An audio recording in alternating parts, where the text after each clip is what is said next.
Bonjour la belle diaspora, bonjour tout le monde. J'espère que vous vous portez bien mes belles.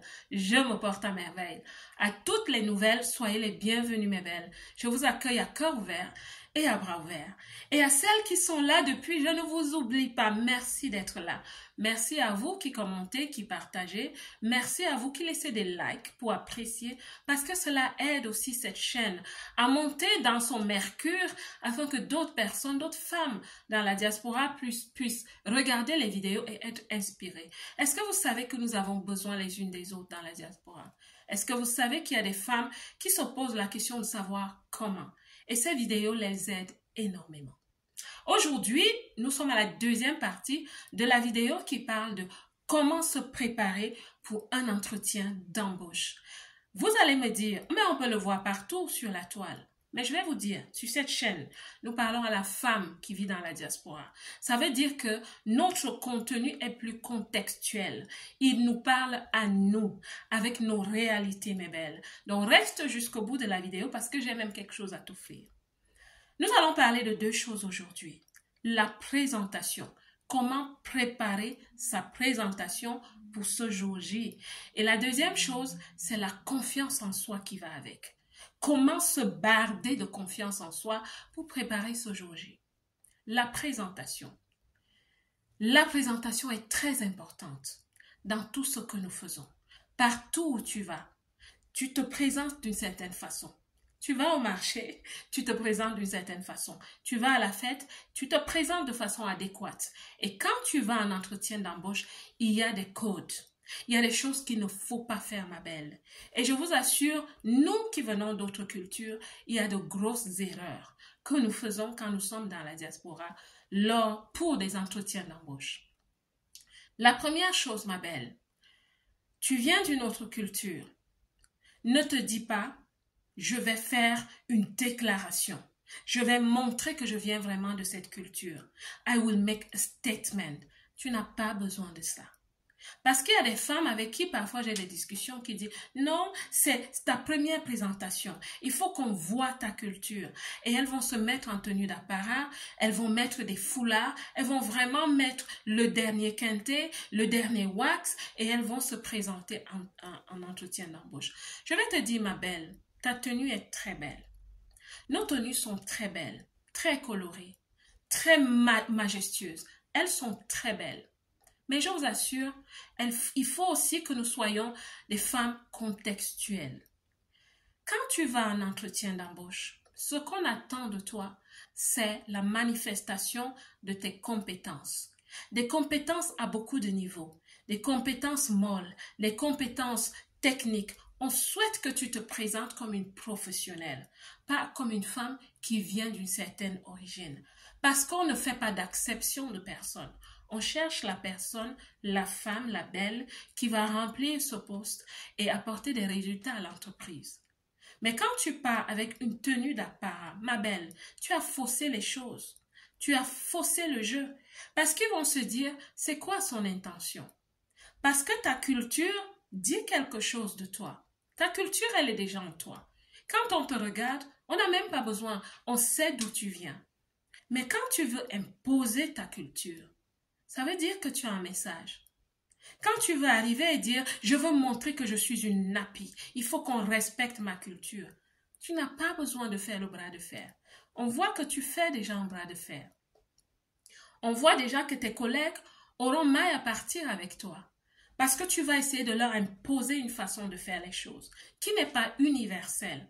Alors que dans le monde du travail, surtout quand on est en international, mes belles, c'est universel. Ce qui prime là-bas, c'est les compétences humaines qui sont universelles. Le respect, l'excellence, le travail et tout ce que tu peux imaginer, mais qui reste professionnel. Donc ta tenue d'apparat, ma belle, ce n'est pas tellement une bonne chose pour toi. La deuxième chose que certaines femmes il y a une personne qui m'avait époustouflée un jour, renversée totalement. Elle m'a dit, tu sais, moi, quand je vais à des rendez-vous administratifs, j'essaye de faire pitié. Je lui dis, répète s'il te plaît. Elle me dit, oui, c'est ma stratégie. J'essaye de faire pitié. Parce qu'il faut qu'on comprenne d'où je viens. On sait d'où je viens, on sait que c'est pas facile, et pour qu'on m'aide, il faut que je fasse pitié. Ma belle, non. ne fais jamais ça. Parce qu'avec le temps, tu seras aussi celle qui va se plaindre. On me traite mal. On me met en dernière position. On ne me respecte pas. Ma belle, on te prend comme tu te donnes. Dans toutes les relations, on te prend comme tu te donnes, même au travail. Tu souhaites devenir la risée de tout le monde au travail et finir avec une santé mentale défaillante, essaye de faire cela. Je t'assure, le résultat est assuré. Donc, je te conseille de ne pas avoir cet état d'esprit. Sois juste un être humain qui a du respect pour lui-même et pour les autres. Ne te présente pas pour faire pitié, mais sois formel dans ton habillement. Habille-toi de façon formelle. Je ne te parle pas de t'habiller comme une personne riche, luxueuse. Habille-toi propre. Habille-toi de façon formelle. Je vais même ajouter, sois adéquate dans ton habillement. Parce que ma belle, chaque fonction a son message à passer. Le vêtement que tu portes doit être un miroir du poste à pouvoir. Si tu vas pour un service clientèle, ma belle, habille-toi propre, bien, mais sois un peu low profil.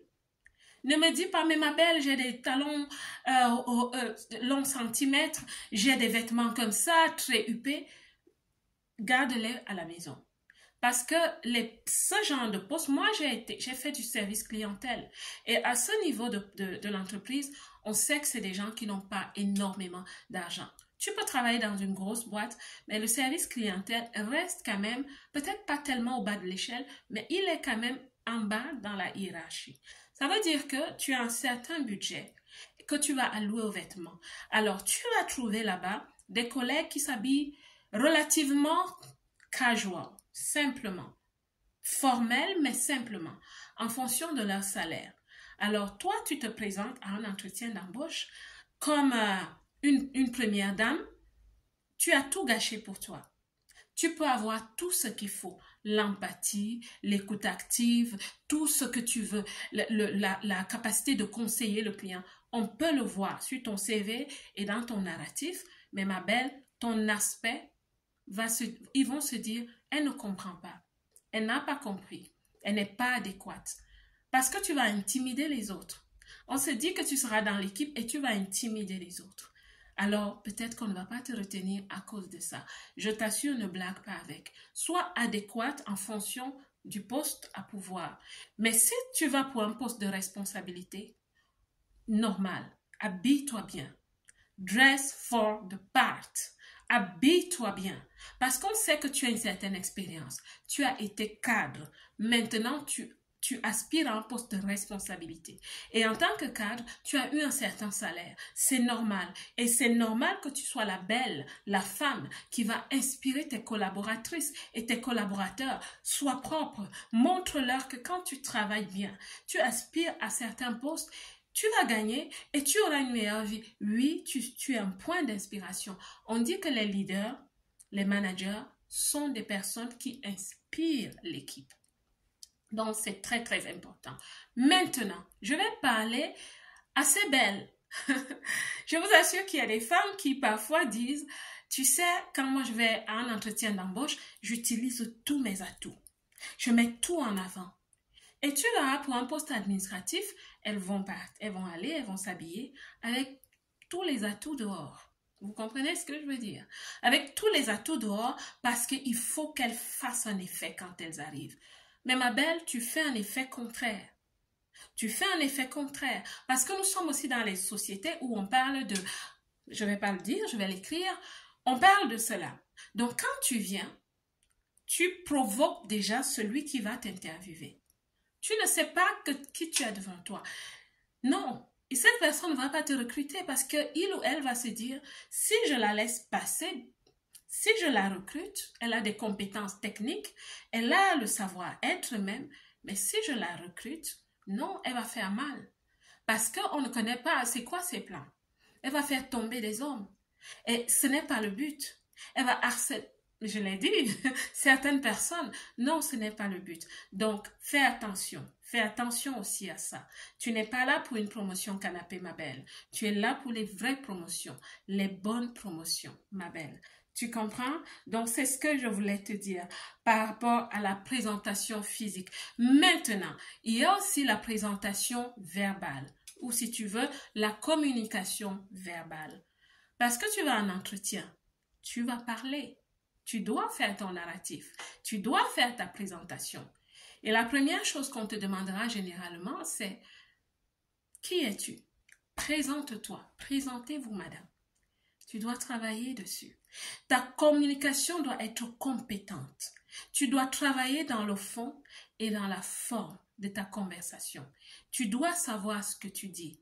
Tu dois être le miroir de l'offre d'emploi et tu dois être la représentation de ton curriculum vitae. Donc, il faut que les deux matchent et il faut que tu aies les bons mots pour cela. Tu dois utiliser aussi le langage professionnel.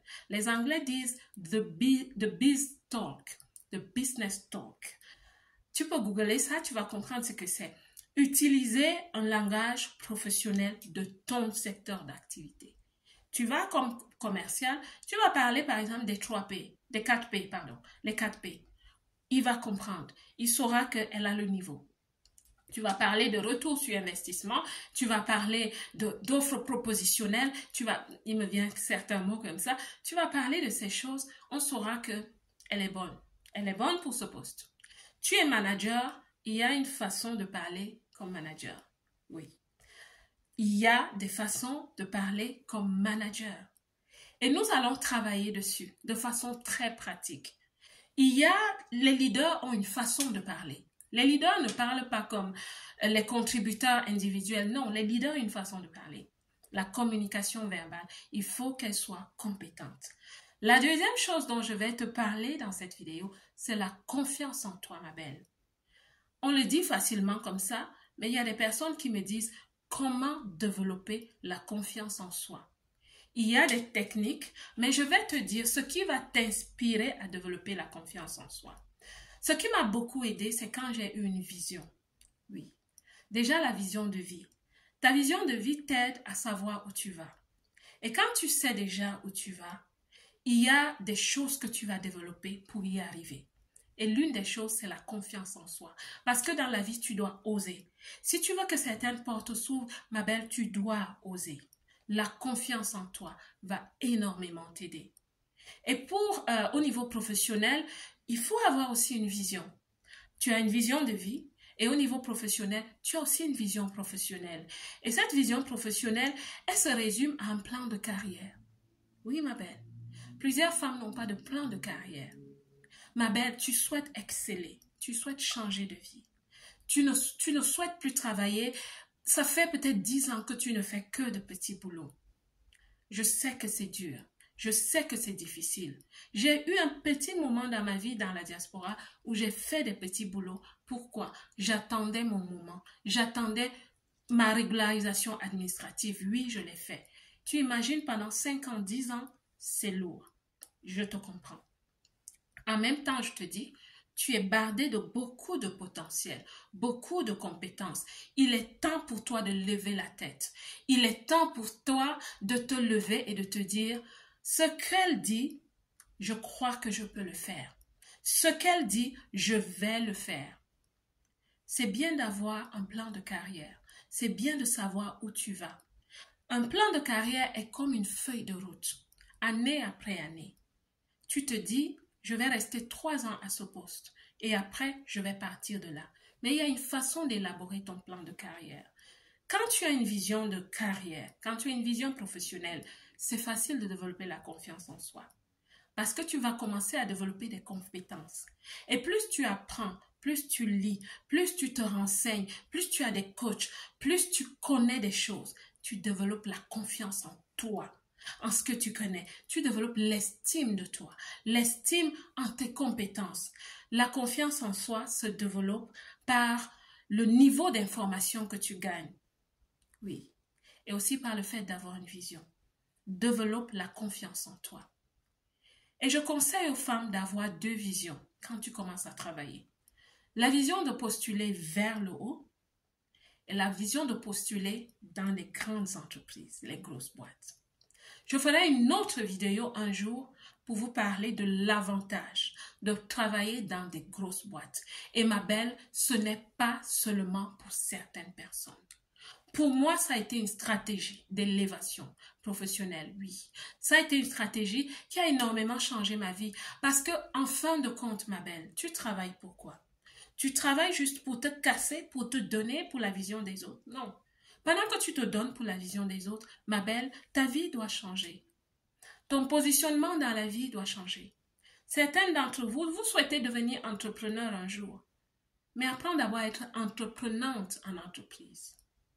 Commence à gagner de l'argent, un peu plus d'argent, pas juste pour subvenir à tes besoins de tous les jours, mais pour épargner, ma belle, pour te créer une belle vie. Oui, tu as le droit, et pour épargner pour cette future entreprise.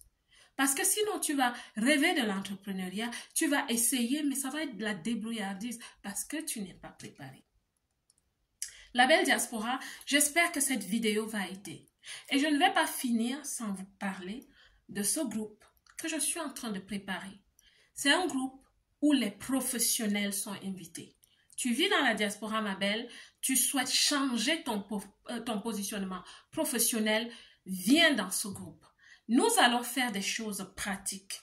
Nous allons savoir écrire un CV. Regardez ma vidéo précédente. Je vous ai parlé des défaillances de beaucoup de CV, qui fait que vous cherchez depuis, mais vous ne trouvez pas cet emploi.